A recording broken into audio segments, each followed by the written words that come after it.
యేసయ్యకి మహిమ కలుగును గాక. మీ అందరికీ వందనములు.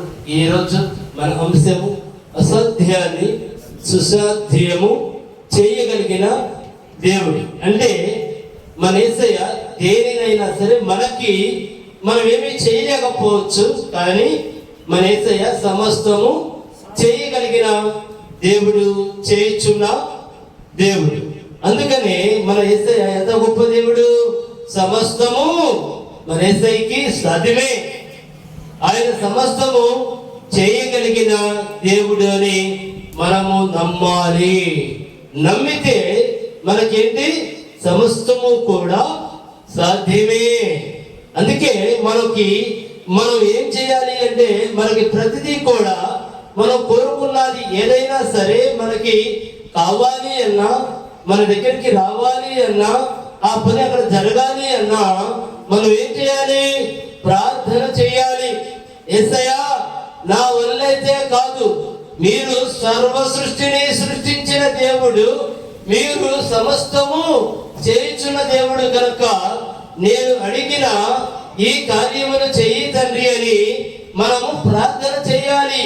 ఆ ప్రార్థన ఏ విధముగా ఉండాలి అంటే విశ్వాస సహితమైనదిగా ఉండాలి. ప్రార్థన చేసేమని కాదు, మన హృదయాన్ని యేసయ్యకి అప్పచెప్పాలి. దేవా, నా హృదయంలో నీవే ఉన్నావు తండ్రి అని యేసయ్యకి మన హృదయంలో చోటు ఇవ్వాలి. అప్పుడు మాత్రమే సమస్తము సాధ్యమవుతుంది. మనం మామూలుగా ప్రార్థన చేస్తూ ఉంటే అక్కడ నీకు ఏ కార్యము కాదు. ఎలా ఉంటే కార్యాలు జరుగుతాయి? మన పూర్ణ హృదయాన్ని యేసయ్యకి అప్పచెప్పాలి. మన మనసంతా కూడా యేసయ్యే ఉండాలి. మన ఆలోచన అంతా కూడా యేసయ్యే ఉండాలి. దేనికంటే మనం యేసయ్యని పరిపూర్ణముగా నమ్మాలి. మన యేసయ్య ఎలాంటి దేవుడు? నమ్మదగిన దేవుడు కనుక మనం యేసయ్యని పరిపూర్ణముగా నమ్మాలి. యెహోవాకు అసాధ్యమైనది ఏదైనా కలదా? చెప్పండి. ఆయనకి సమస్తము సాధ్యమే. కాబట్టి ఆయన మనం నమ్మాలి. ఆయన మనం నమ్మితేనే సమస్తము సాధ్యమే ఆయనకి. కాబట్టి మనం ఎలా నమ్మాలి? నా దేవా, నా సమస్తము నీవే అని మనం నమ్మాలి. సరే, వాక్య భాగంలోకి వెళ్దాము. రోమపత్రిక 8:28 అధ్యాయం 28వ వచనం.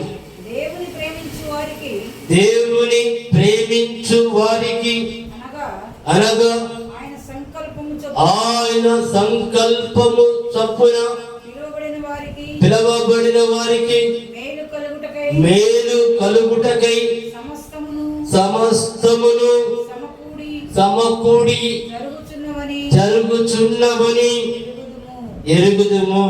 ఎలాంటి దేవుడు మన దేవుడు? చెప్పండి. ఆయన్ని మనం ప్రేమించాలట. ఆయన మనం ప్రేమిస్తే ఏం జరుగుతుంది? ఆయన సంకల్పం చొప్పున పిలవబడిన వారికి మేలు కలుగుటకై సమస్తము సమకూడి జరుగుచున్నవని ఎరుగుదుము.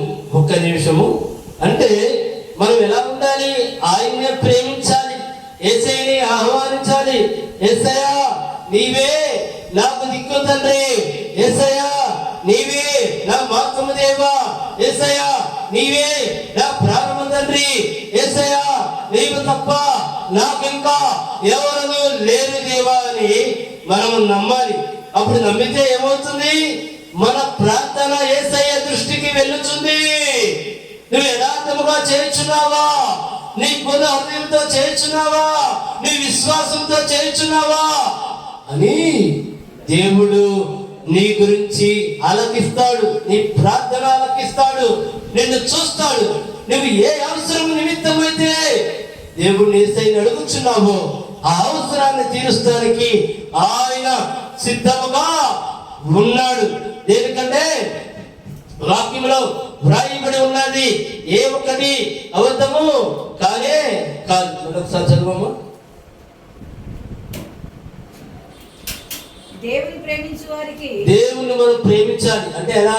ఒక నిమిషం. దేవుణ్ణి 24 గంటలు మనం ప్రార్థనతో ఉండాలి, ఆయన స్తుతించాలి, ఆయన మహింపరచాలి, ఆయన గణపరచాలి.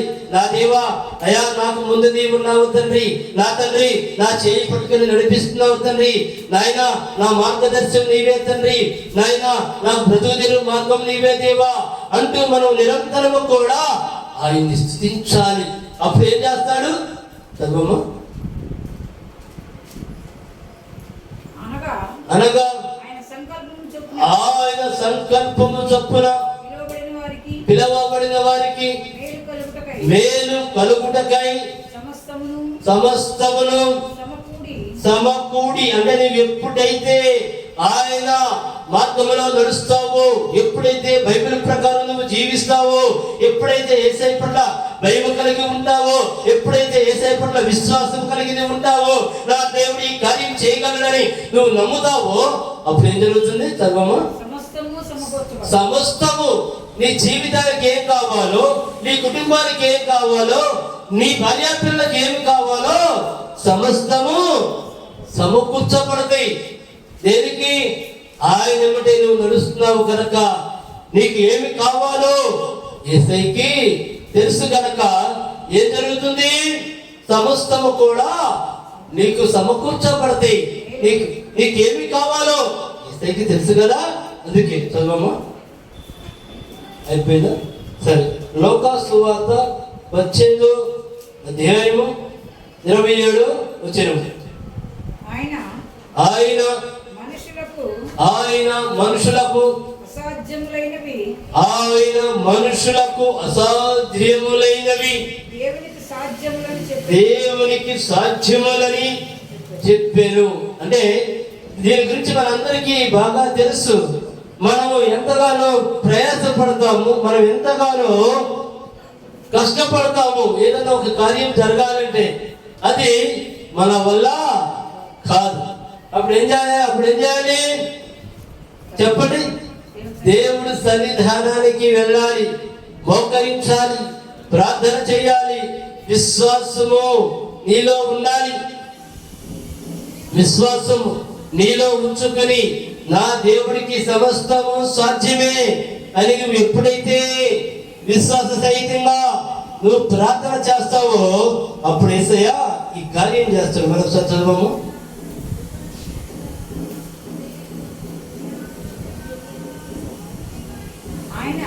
ఆయన మనుషులకు అసాధ్యమైనవి దేవునికి సాధ్యములని చెప్పారు. మన వల్ల కానిది ఏదైనా మనం ఎక్కడికి వెళ్ళాలి? ఎక్కడెక్కడికో వెళ్ళకూడదు. అయ్యా నా వల్ల కాల నువ్వు చేయని ఏ జనాల దగ్గరికి వెళ్ళినా, ఎవరి దగ్గరికి వెళ్ళినా అది కాదు. దేవుడు సన్నిధానంలోకి వెళ్ళాలి. ఉదాహరణకి ఒక వ్యక్తికి అనారోగ్యముగా ఉంది, నువ్వు అనేకమైన చోట్లకి వెళ్ళావు, ప్రయత్నించావు, కానీ ప్రతి డాక్టర్స్ కూడా మా వల్ల కాదు దేవుడు దయ అన్నారు. నువ్వు అప్పుడు విశ్వాస సహితంగా ఏం చేయాలి? విశ్వాసముతో ప్రార్థన చేయాలి. అయ్యా నన్ను స్వస్థత పరుస్తూ నీవు మాత్రమే చేయగలుగుతావు, అయ్యా నన్ను బాగు చేస్తూ నీవు మాత్రమే చేయగలుగుతావు. దేనికంటే నన్ను సృష్టించిన నా దేవుడివి నీవే కనుక నీవు మాత్రమే నన్ను రక్షించగలుగుతావని బలమైన విశ్వాసంతో ప్రార్థన చేసినట్లయితే అది దేవుడికి సాధ్యమే. నీకు మేలు చేస్తానికి నిరంతరము ఆయన మన కోసము సమస్తమును సమకూర్చే దేవుడు అయి ఉన్నాడు కనుక ఆయన ప్రతి క్షణము కూడా మన కోసమే ఎదురు చూస్తున్నాడు. ఆయన గొప్ప దేవుడు కాబట్టి మనం సమయం దొరికినప్పుడల్లా కూడా ఆయననే స్తుతించాలి. మరొక వాక్య భాగానికి వెళ్దాం. 107వ కీర్తన 8, 9 వచనాలు చదువుదాము. ఆయన కృపను బట్టి నరులకు ఆయన చేయు ఆశ్చర్య కార్యములను బట్టి వారు యెహోవాకు కృతజ్ఞతాస్తుతులు చెల్లించుదురుగాక. చూడండి ఏమంటున్నాడు యేసయ్య. యేసయ్య ఎప్పుడు కూడా మనల్ని ప్రేమిస్తున్నాడు. యేసయ్య ఎప్పుడు కూడా మనకి మంచి చేయాలని చూస్తున్నాడు. యేసయ్య ఎప్పుడు కూడా నా బిడ్డలు ఎవరు నశించిపోకూడదు, నా బిడ్డలు బాగుండాలి అని ప్రతి క్షణము కూడా ఆయన మన గురించే ఆలోచిస్తున్నాడు. ఏ బిడ్డ నన్ను పిలుస్తాడా, ఏ బిడ్డ యథార్థమైన హృదయం నాకు ఇస్తాడా అని యేసయ్య మన గురించి ఎదురు చూస్తున్నాడు. వాక్యము ద్వారా మనతో మాట్లాడుచున్నాడు కూడా యేసయ్య. చదువు. ఆయన కృప, ఒక్క నిమిషం, ఆయన కృప నిరంతరము కూడా మన మీదే ఉంది. కాబట్టి మనం జీవించుచున్నాం. మన ఆఖరి క్షణం వరకు కూడా ఆయన కృప ఎవరి మీద ఉంటుంది? మన మీదే ఉంటుంది. నువ్వు ఎంత చెడ్డవాడివైనా, నువ్వు ఎంత చెడిపోయిన వాడివైనా, నువ్వెందుకు పనికిరాని వాడివైనా ఆయన కృప నీ మీద కూడా ఉంటుంది. మంచి వారి మీదే కాదు, నీ మీద కూడా ఉంటుంది. ఎందుకంటే నిన్ను బాగు చేయాలి, ఆయన నిన్ను బాగు చేయాలి.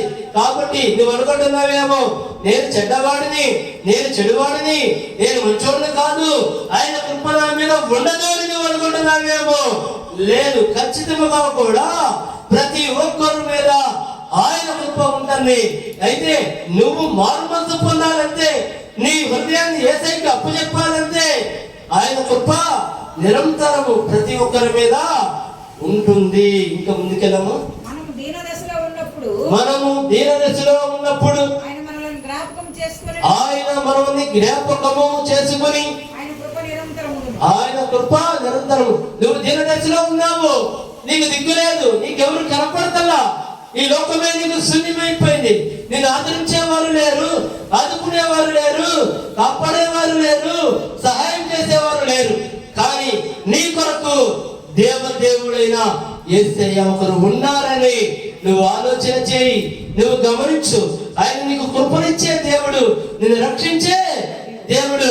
నువ్వు అనుకుంటున్నావేమో నా జీవితం అయిపోయింది, నన్ను ఆదరించేవారు లేరు, నన్ను నా ఇంట్లో నా భార్య పిల్లలే పట్టించుకోవట్లేదు, ఈ లోకము నన్ను పట్టించుకోలేదు అని నువ్వు అనుకుంటున్నావేమో. నిన్ను సృష్టించిన వాడు నీతోనే ఉన్నాడు, నీ పైన కృప చూపించే దేవుడు నీతోనే ఉన్నాడు. ఒక్కసారి నువ్వు యేసయ్య వైపు చూడు, ఒక్కసారి ఆయన ప్రార్థించు, నీ హృదయంలో స్థానం ఇచ్చి చూడు. అయిపోయిన నీ జీవితం, చీకటైన నీ జీవితం వెలుగుగా మారుతుంది. ఎవరు లేరు కదా నీ జీవితంలో యేసయ్య ఉన్నాడు. నీ జీవితాన్ని చిగిరింపు చేసే దేవుడు, నిన్ను నిలబెట్టే దేవుడు, నిన్ను నడిపించే దేవుడు, నిన్ను లేవనెత్తే దేవుడు యేసయ్య ఉన్నాడనే విషయము నువ్వు మర్చిపోతున్నావు. నువ్వు మర్చిపోవద్దు. నీ కోసము నిరంతరము ఆయన ఎదురు చూచుచున్న దేవుడు, మన కోసము ఆయన రక్తాన్ని కార్చిన దేవుడు. ఆయన కృప నిరంతరము ఉంటుంది, ప్రతి ఒక్కరి మీద ఉంటుంది. నువ్వు ఎంత పాపివైనా, నువ్వు ఎంత చెడ్డవాడువైనా, నువ్వెంత చెడువాడువైనా నీ కోసం చూస్తున్న దేవుడు యేసయ్య ఉన్నాడని నీవు మర్చిపోవద్దని యేసు నామములో నేను చెప్పుచున్నాను. చదవము. వారి కష్టకాలమందు యెహోవాకి మొరపెట్టిరి, ఆయన వారి ఆపదలలో నుంచి వారిని విడిపించెను. నువ్వు కష్టాల్లో ఉన్నావేమో, నిన్ను ఎవరు కాపాడేవారు లేరు అని నువ్వు అనుకుంటున్నావేమో. అయితే నువ్వు యేసయ్య వైపు చూడకుండా నువ్వు ప్రేమపడుతున్నావు. నీ కంటికి ఎవరు కూడా, నీ బంధుమిత్రులు, నీ స్నేహితులు, నీ అన్నదమ్ముళ్ళు, నీ అక్క చెల్లెలు ఎవరు కూడా నిన్ను ఆదరిస్తలేదేమో. కానీ నీ కొరకు ఎదురు చూస్తున్నా దేవదేవుడు యేసయ్య ఉన్నాడని నువ్వు మర్చిపోవద్దు. ప్రతి ఒక్కరి కొరకు ఆయన ఎదురు చూస్తున్నాడు. ప్రతి ఒక్కరిని రక్షిద్దామని ఆయన కృప నిరంతరము కూడా కుమ్మరించబడుతుంది. ఆయన ప్రతి ఒక్కరిని నీవు ఒక్కసారి యేసయ్య వైపు చూడు, నీ పూర్ణ హృదయాన్ని యేసయ్యకి ఇవ్వు. తండ్రి, నా జీవితంలోకి నేను ఆహ్వానించుతున్నాను దేవా. నాయనా, నేను అనేకమైన పాపములు, అనేకమైన తప్పులు నేను చేసి ఉన్నాను తండ్రి. అయాట్లన్నిటిని నువ్వు క్షమించి వేసి దేవా, నన్ను నీ బిడ్డగా ప్రేమించు తండ్రి. నీ కృపను నా మీద కురమరించు దేవా అని నువ్వు కనుక అడిగితే ఆయన కృప నీ మీద కురమరిస్తానికి సిద్ధముగా ఉన్న దేవుడు మన దేవుడు. యెహోవా కృప ఆకాశము కంటే ఎత్తైనది. ఆయన కృప ఎలాంటిది? ఆకాశము కంటే ఎత్తైనది. ఎందుకంటే మనందరము కూడా ఆయన పిల్లలము కనుక మనందరము కూడా మనందరినీ ఆయన ప్రేమించే దేవుడు. నువ్వు నాకొద్దు, నువ్వు పాపాత్ముడివి, నువ్వు చెడ్డోడివి, నువ్వు మంచివాడివి కాదని ఆయన అనడు. మనం తప్పు చేస్తే మన పాపాన్ని కడిగి ఆయన హృదయానికి హద్దుకునే దేవుడు ఎవరైనా ఉన్నారు అంటే అది యేసయ్య మాత్రమే. దేనికంటే ఆయన నీ తప్పుని కడగడానికి వచ్చాడు, నిన్ను సరిదిద్దడానికి వచ్చాడు, నిన్ను సజీవుడిగా చేస్తానికి ఆయన వచ్చాడు. ఆయన కృపను నీ మీద, నా మీద, మనందరి మీద కుమ్మరిస్తానికి ఆయన రక్తము కాచిన దేవుడు మన దేవుడు. ఎలాంటి దేవుడు? నిరంతరము మనల్ని ప్రేమించుతున్న దేవుడై ఉన్నాడు. ఆయన గొప్ప దేవుడు, ఆయనే గొప్ప దేవుడై ఉన్నాడు కనుక మనము ఆయన్ని నమ్మాలి. ఇర్మియా గ్రంథము 31వ అధ్యాయము 34వ వచనము. 31, 34.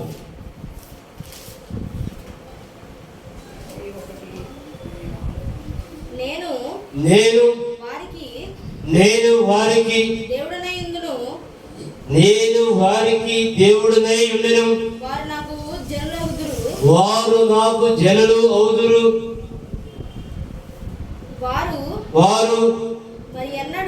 వారు మరి ఎన్నడను యెహోవాను గూర్చి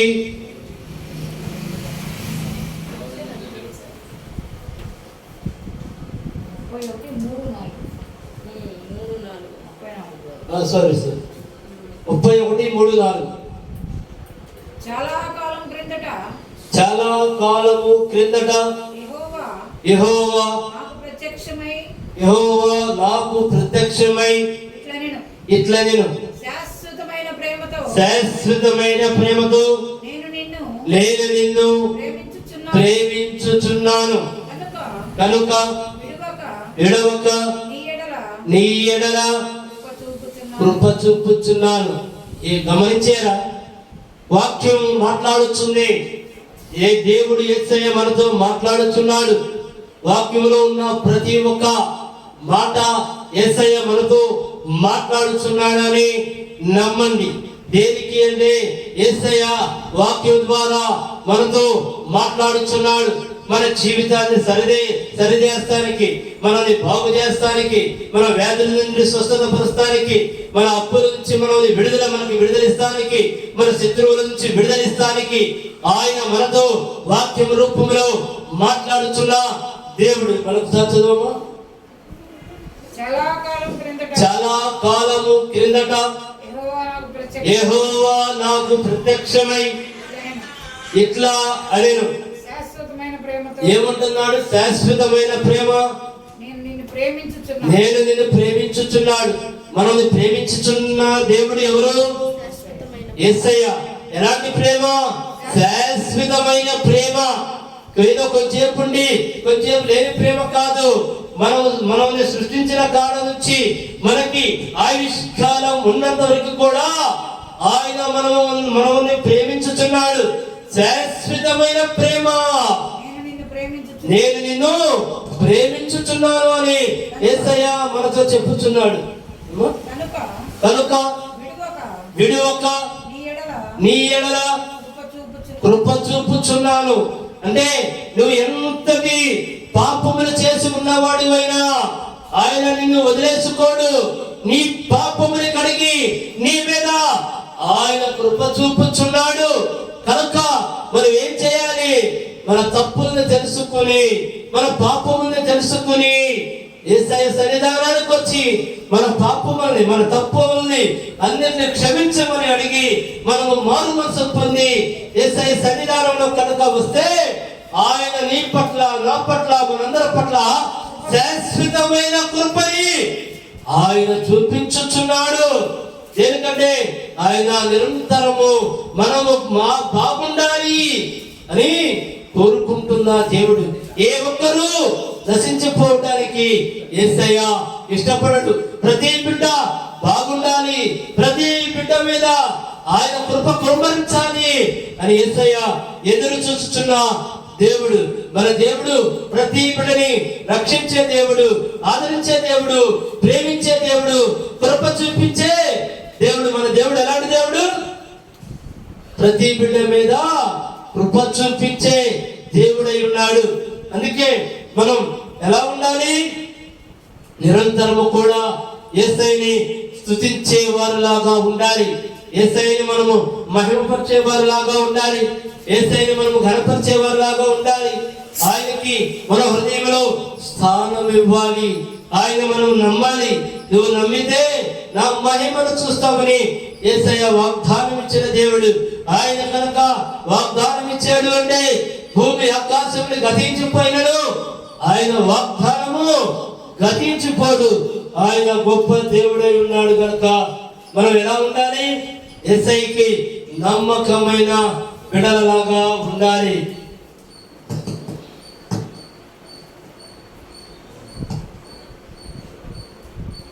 ఎబ్రీ 13:5-6 చదవడము.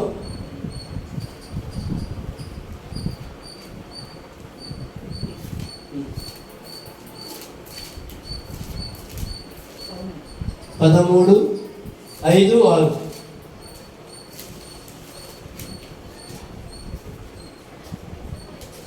13వ అధ్యాయము 5-6 వచనములు.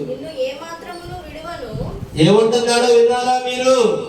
నిన్ను ఏ మాత్రమును విడవను, నిన్ను ఎన్నడను విడబాయనని ఆయనే చెప్పాను కదా. ఏమంటున్నాడు? నువ్వు వేళ ఆయన కృప నీకు వద్దని నువ్వు పారిపోతున్నావేమో, అపవాది స్నేహం నువ్వు చేస్తున్నావేమో, అయినా సరే నువ్వు పాపపు పనులు చేస్తున్నావేమో, నువ్వు తప్పుడు పనులు చేస్తున్నావేమో, నీ జీవితాన్ని చీకట్లో బ్రతుకుతున్నావేమో, కానీ ఇక్కడ యేసయ్య మాట్లాడిన మాట ఏంటో తెలుసా? నేను నిన్ను ఏ మాత్రము విడవను. ఎందుకంటే నీవు నా సొత్తు. నేను నిన్ను సృష్టించుకుంటా. నువ్వు చెడిపోతా అంటే నేను ఊరుకుంటానా? నువ్వు దొంగపోతా అంటే నేను ఊరుకుంటానా? నువ్వు పాప పనులు చేస్తా అంటే నేను ఊరుకుంటానా? నిన్ను ఏ మాత్రము కూడా నిన్ను విడవను అని యేసయ్య వాక్యం రూపంలో మనతో మాట్లాడుచున్నాడు. చదవమ్మా. నిన్ను ఏ మాత్రమును విడవను, నిన్ను ఏ మాత్రమును విడవను, నిన్ను ఎన్నడను ఎడబాయను, నిన్ను ఎన్నడను విడబాయను అని ఆయనే చెప్పాను కదా. ఆయనే చెప్పాను కదా. కాబట్టి ప్రభువు నాకు సహాయుడు, నేను భయపడను. నరమాత్రుడు నాకేమి చేయగలడు అని మంచి ధైర్యముతో చెప్పగలిగిన వారమై ఉన్నారు. అందుకే మానవుడు నిన్ను ఏమీ చేయలేడు. ఎందుకో తెలుసా? యేసయ్య నీకు తోడున్నాడు. నిన్ను బెదిరిస్తున్నాడేమో, నీ సంగతి చూస్తా, నేను ఏమైనా చేస్తా అని ఏ మానవుడైనా నిన్ను బెదిరిస్తున్నాడేమో, ఆయన నీతో ఉన్నాడు. ఆయన నీతో ఉన్నప్పుడు నీ మీద ఏ అపవాది క్రియలు పని చేయు, నీ మీద ఎలాంటి వ్యాధి పని చేయదు, నీ మీద ఎలాంటి అప్పులు పని చేయు, నీ మీద ఎలాంటి శత్రువు పని చేయడు. నిన్ను ఎవరైతే నాశనం చేయాలనుకున్నారో వాళ్ళే నీ కళ్ళ ముందర నుండి దూరం అయిపోతారు. కారణం ఏమిటో తెలుసా? ఆయన నీకు తోడై ఉన్నాడు. ఆయన నిన్ను విడిచిపెట్టే దేవుడు కాదు. చదవము ఇంకోసారి. నిన్ను ఏమాత్రమును విడువను. నిన్ను ఏ మాత్రమును విడవను. నిన్ను ఎన్నడూ ఎడబాయను. నిన్ను ఎన్నడూ బాగా గుర్తుపెట్టుకోండి. నిన్ను ఏ మాత్రమును విడవను, నిన్ను ఎన్నడూ విడబాయను అని ఆయన వాగ్దానం ఇచ్చి ఉన్నాడు. కాబట్టి మీరు మన దేవుడు నమ్మదగిన దేవుడని నమ్మమని యేసు నామములో అడుగుతున్నాను. టైం సరిపోకపోవడం వల్ల వాక్యముని ఇప్పుడు మనం ముగించుకొనుచున్నాము. రేపు వచ్చే వారము మళ్ళీ మనము ఇదే వాక్యము గురించి చెప్పుకుందాము. దయచేసి కథలు ముచ్చుకుంటే ప్రార్థన చేసుకుందాం. మా గొప్ప దేవ, మా యేసయ్య, నా తండ్రి, ఈ రోజు మీరు మాతో మాట్లాడారు తండ్రి. ఈ వాక్యం రూపంలో దేవా, నేను నిన్ను విడవను అని వాగ్దానం ఇచ్చి ఉన్నారు తండ్రి. ప్రతి ఒక్కరి మీద మీ కృపని గుణపరిస్తారని మీరు వాగ్దానం ఇచ్చిన దేవుడు మీరే నా తండ్రి. నాయన, ఈ వాక్యం ఉన్న ప్రతి బిడ్డని తండ్రి మీరు రక్షించి కరుణించి కాపాడమని నజరేయుడైన యేసుక్రీస్తు నామములో ప్రార్థించి అడిగి వేడుకొనుచున్నాను మా ప్రియ పరలోకపు తండ్రి. ఆమేన్, ఆమేన్, ఆమేన్. అందరికీ వందనములు. మా మినిస్ట్రీ పేరు జీసస్ పవర్ టచ్ మినిస్ట్రీస్. మా address VSR college road, mother Teresa వీధి, ఐతానగర్, తెనాలి, గుంటూరు జిల్లా. మా ఫోన్ నెంబర్ 9849844862. మీ అందరికీ వందనం.